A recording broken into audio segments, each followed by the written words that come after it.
Hello friends, मैं हूं सुदर्शन प्रकाश और आप देख रहे हैं यूट्यूब चैनल गुरु चकाचक। दोस्तों, एग्जाम की तैयारी के दौरान रिवीजन का बहुत महत्वपूर्ण स्थान होता है। सही समय पर और सही तरीके से रिवीजन करना आपके पूरे साल की मेहनत को सफल बना सकता है। रिवीजन केवल पढ़ी हुई सिलेबस को दोहराने का नाम नहीं है, बल्कि यह समझने और गहरे तरीके से याद रखने की प्रक्रिया है।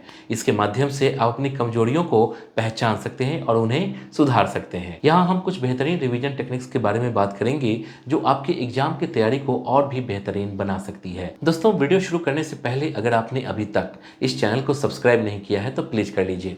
साथ ही बेल आइकन को प्रेस कर लीजिए ताकि नए वीडियो की नोटिफिकेशन तुरंत आपको मिल सके। तो चलिए शुरू करते हैं और जानते हैं अपने पहले पॉइंट को, स्पेस्ड रिवीजन टेक्निक। दोस्तों, स्पेस्ड रिवीजन रिवीजन की एक हाईली इफेक्टिव टेक्नोलॉजी है। इसमें आपको हर स्टडी के बाद कुछ समय के अंतराल पर रिवीजन करना होता है। इस प्रक्रिया का मुख्य उद्देश्य यह है कि आप जितनी बार किसी विषय को रिवीजन करते हैं उतनी बार आपकी याददाश्त उसे याद रखने में सक्षम होती है। अगर आप एक ही दिन में एक ही विषय का कई बार रिवीजन करते हैं, इससे वह जानकारी आपके मस्तिष्क में ठीक से स्थिर नहीं हो पाती। इसके लिए आपको करना क्या होगा? पहले दिन पढ़े हुए विषय को अगले दिन रिवाइज कीजिए, फिर अगले 3 दिन बाद और फिर 1 सप्ताह बाद रिवीजन करें। रिवीजन के बीच का समय धीरे धीरे बढ़ाते जाइए। यह तरीका न केवल जानकारी को याद रखने में मदद करता है, बल्कि यह आपके मस्तिष्क को उस जानकारी को लंबे समय तक बनाए रखने के लिए ट्रेन करता है। ओके, इसके बाद जानेंगे टाइम ब्लॉकिंग। दोस्तों, रिवीजन करते समय टाइम का मैनेजमेंट बहुत महत्वपूर्ण होता है। समय ब्लॉकिंग एक टेक्नोलॉजी है जिसमें आप अपने रिवीजन के समय को छोटे छोटे टुकड़ों में बांटते हैं। इसके माध्यम से आप बिना किसी रुकावट के लगातार पढ़ाई कर सकते हैं और आपका ध्यान लंबे समय तक एक ही विषय पर कंसंट्रेट रहता है। दोस्तों, एक बात का ध्यान रखिए कि आपको एक टाइम टेबल बनाना है जिसमें आपकी रिवीजन के समय को छोटे छोटे ब्लॉक्स में बांटा गया हो। प्रत्येक विषय के लिए समय निर्धारित करें और उसी समय में केवल उसी विषय पर ध्यान केंद्रित करें। हर 30 मिनट या 1 घंटे बाद एक छोटा ब्रेक लें ताकि आपका मन ताजगी से भरा हो। टाइम ब्लॉकिंग से आप न केवल अपने रिवीजन को बेहतर तरीके से ऑर्गेनाइज कर सकते हैं, बल्कि समय का सही उपयोग भी कर सकते हैं। दोस्तों, मैं आपको जनरल नॉलेज के लिए एक बुक सजेस्ट करना चाहूँगा, ओसवाल पब्लिशर्स की general knowledge for competitive exams. Oswal की ये book railway, SSC, AFCAT, CDS, NDA, IBSEO, police exam, state exams etcetera के लिए इम्पॉर्टेंट है।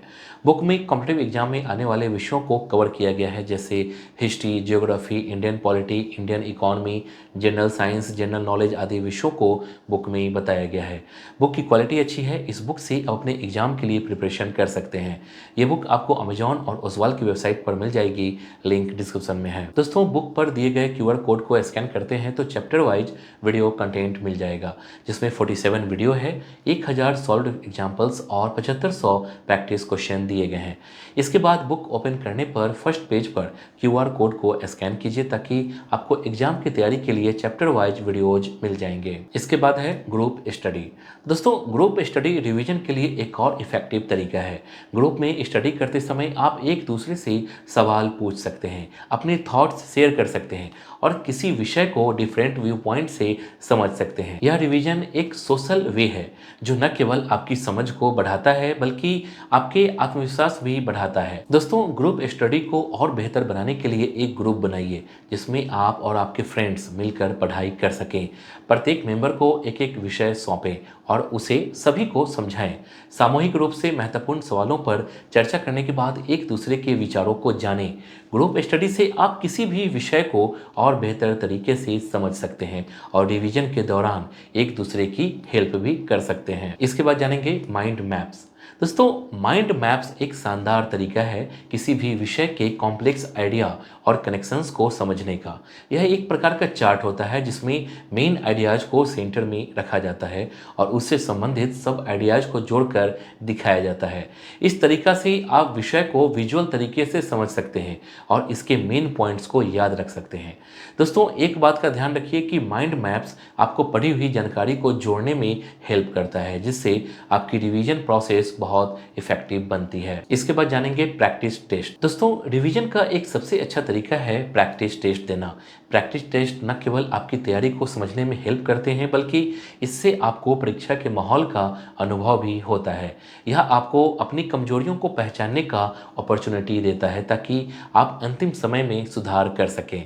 दोस्तों, प्रैक्टिस टेस्ट देने के लिए आपको लास्ट ईयर के क्वेश्चन पेपर का प्रैक्टिस करना होगा। समय सीमा के भीतर टेस्ट देना होगा, ताकि परीक्षा के समय का अनुभव हो। टेस्ट के बाद अपनी गलतियों को एनालिसिस कीजिए और उसे सुधारने का प्रयास कीजिए। प्रैक्टिस टेस्ट के माध्यम से आप अपनी तैयारी को और भी इफेक्टिव बना सकते हैं। दोस्तों, एग्जाम की तैयारी में रिवीजन का बहुत महत्वपूर्ण स्थान है। सही समय पर, सही तरीके से और सही टेक्नोलॉजी का उपयोग करके आप अपने रिवीजन को और भी इफेक्टिव बना सकते हैं। ऊपर दी गई रिवीजन टेक्निक्स को अपनाकर आप अपने एग्जाम की तैयारी को बेहतर बना सकते हैं। याद रखिए, रिवीजन केवल पढ़ाई को दोहराने का नाम नहीं है, बल्कि यह एक स्मार्ट तरीका है जिससे आप मैक्सिमम इंफॉर्मेशन को लंबे समय तक याद रख सकते हैं। तो दोस्तों, इस वीडियो के लिए बस इतना ही। उम्मीद करता हूँ कि ये वीडियो आपको पसंद आई होगी। वीडियो पसंद आई तो वीडियो को लाइक कीजिए और चैनल को सब्सक्राइब जरूर कीजिए। Thank you.